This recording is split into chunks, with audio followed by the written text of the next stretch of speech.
Hello everyone, thank you so much for clicking on this video. My name is Justin and I'll make this one pretty quick because as I'm recording this, it is Monday and the Toronto Maple Leafs play another game again tonight in a couple hours against the Ottawa Senators. So want to quickly go over a few thoughts from the past 5 games, those against the Vancouver Canucks and the Montreal Canadiens, where the Toronto Maple Leafs had 4 wins and only 1 loss, continuing their great streak so far. Like I said, the Toronto Maple Leafs continuing to stay hot, winning most of those games, and with an unfortunate loss just a couple nights ago against the Montreal Canadiens, a game that obviously caught people's attention because it was the only loss of that 5-game stretch, but particularly because the Leafs kind of fell apart in that third period, in a game that I thought that they definitely deserved to have better fortunes. Look, I get that the Toronto Maple Leafs kind of blew it in the third period, but give credit to the Montreal Canadiens who really stepped up in a game that was very tight, not a lot of chances, and were able to capitalize after grinding away, and eventually Brendan Gallagher puts one home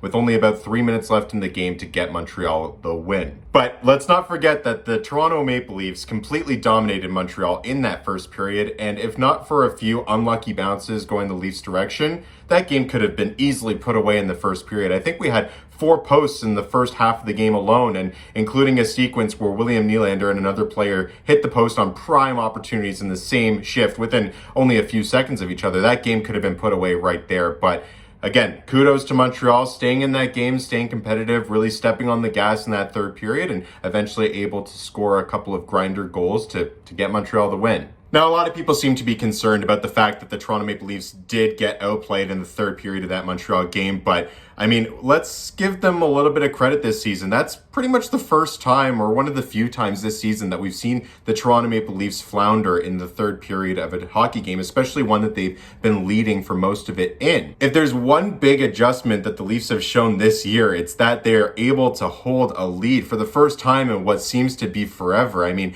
that's something that the Leafs have been plagued with as a fault for years in the past, where the Toronto Maple Leafs will go into a third period with the lead and find a way to blow it. Even if it's a 3-goal lead in some cases, they always find a way to blow those games. Well, this year, that's a completely different story. This year, the Leafs have been able to really shut teams down and hold leads into the third, where they've been able to pull out some wins that I can guarantee teams of Leafs past have often found a way to blow. So while yes, the Toronto Maple Leafs did kind of step back in the third period of a rivalry close game against Montreal, let's not think that this is going to be a pattern that we're going to see. I think we're 14 games into the season, or 15, I suppose, and that's one of the only times that we've seen it this year, which is a vast improvement. Those games are going to come. We're going to fall short in the third period. These guys are tired. They're playing a lot. So is Montreal. It's going to be a close battle. We just weren't able to pull through, but I wouldn't expect that this is going to be something that we're going to see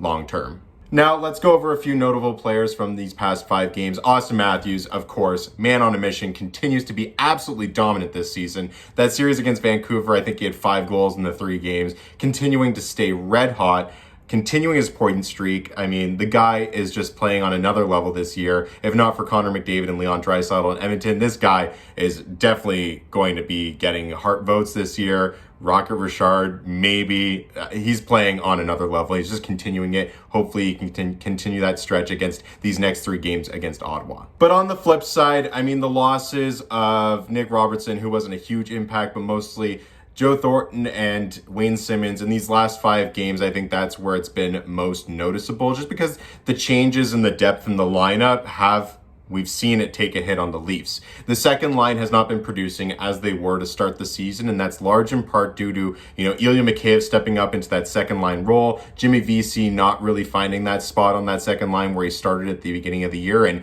when Wayne Simmons stepped up onto that line, it seemed to be running at a perfect clip, doing its job, but after he went down, we're just struggling to find the right pieces. And then that also trickles down to the third line. I mean, we just aren't seeing the same impact of our third like we were at the beginning of the year. Now, that was supposed to be our bread and butter and our power. I know, of course, you look at the first 2 lines with the Matthews and Tavares line and seeing how skilled and impactful they are, you would think that that's where our competitive advantage is. But I actually think it's our depth from this year. Our third line was set up to go against any other third line in this division and come out with the win every single night, because we just have the depth and the skilled players deep in our roster that some other teams in this division absolutely just do not have. And well, seeing Pierre slip onto that line and Jimmy VC, I just don't know. I think that the impact of losing Joe Thornton and Wayne Simmonds has taken too much of an impact on that third line. I loved what I saw out of Alex Kerfoot at the beginning of this year. I thought that he had really improved his skating and was much more involved in the play, but now these past few games, and in particular this 5-game stretch, not loving the player. I think he still has an impact. He's been able to get on the board a couple times with some lucky bounces, but we saw a really egregious turnover from Kerfoot where he was able to get it out on a penalty kill and just wasn't able to, and it resulted in a goal against.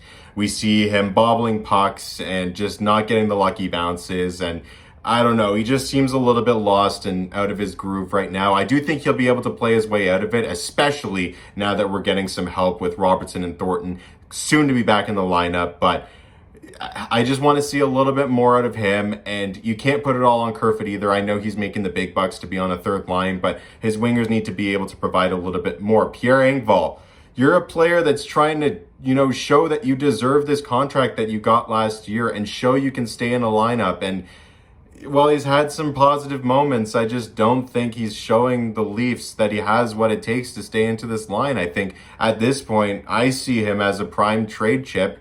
I know the Leafs are going to be looking at adding some winger pieces and moving maybe one of our defensive depth pieces, whether that's Dermott or Lettinen. I think that he's one of those players who's subject to get moved because he just isn't providing what we need him to provide. Now, on the flip side, where the depth is showing its power is that fourth line. I think Spets is playing fantastic, but who I've been really surprised with is Travis Boyd. Wow, did I ever underestimate this guy? I didn't really know who he was, to be honest, when we signed him as a free agent. I knew that he would be a serviceable piece, especially on our fourth line, if he was able to hop into the lineup, but he plays every shift with power. He shows he's like a Zach Hyman type guy where he doesn't take a shift off. He's not going to be flashy, but he is going to fight for every puck.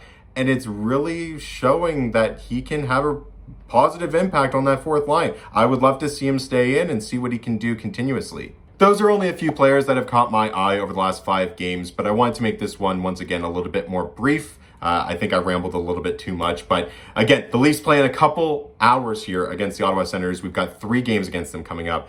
I truly expect 2, if not 3 wins in these next 3 games. We gave up a win to Ottawa at the beginning of the season. I think the Leafs are going to have that in the back of their mind and understand that they cannot give up 2 wins this season against Ottawa, a team that's destined to be at the bottom of this division. So expect them to come out strong. I know that the Tavares line is looking for a little bit more impact, so I expect Tavares and Nylander to be very present in this next series against Ottawa. They do get the acquisition of Zach Hyman hopping on that line because Joe Thornton is coming back and playing on that first line with Matthews and Marner. So the addition of Zach Hyman seems like it's going to be a perfect jumpstart for that second line. I think Tavares and Nylander will come out of their little bit of a slump. They'll show up, they'll be present, they'll get on the scoreboard, and trickle down effect. I think the third line will be a little bit more dominant with Ilya Mikheyev on that line. Mikheyev has shown all the skill, all the will to be able to have an impact on this team, but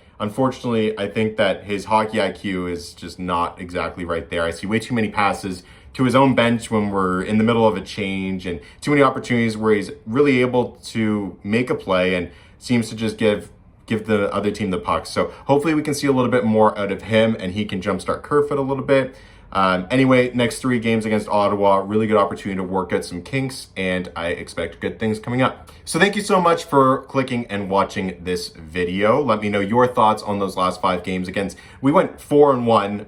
Again, an unfortunate loss against Montreal, but I think that overall those 5 games, I would give it an A. I think that we're really rolling right now. I know 3 of those were against Vancouver, but the team is looking really good. I really like what I'm seeing. I think when we get our pieces back, we're going to be even stronger. Still firmly number 1 in our division and in the NHL. And hopefully we can carry that on in the next 5 game stint here. Thanks for clicking. I'll see you soon.